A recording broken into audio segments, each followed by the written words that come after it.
Good morning friend. આજે છે આપણો ડે 2. સવારના વાગી ગયા છે 7. આપણે આપણા કષ્ટભંજન દાદાને પગે લાગી લઈશું અને આપણા શુભ દિનની શરૂઆત કરીશું.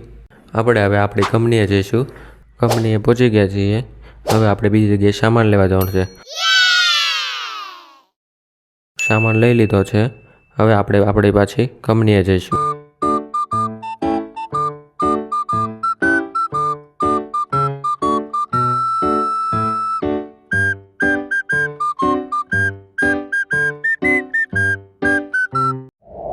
વાગી ગયા છે બપોરના 4. હવે આપણે બેંકે જવાનું છે. થોડું બેંકનું કામ છે તો તે પતાવી દઈશ.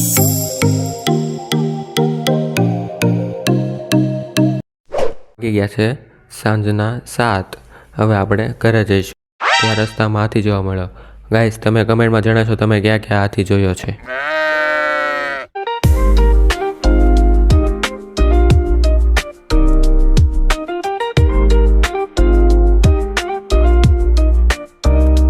મેગી ખાવાનું મન થયું હતું એટલે આપણે મેગી બનાવી લીધી છે. મેગી ખાઈને ઘડીક આરામ કરી લઈએ.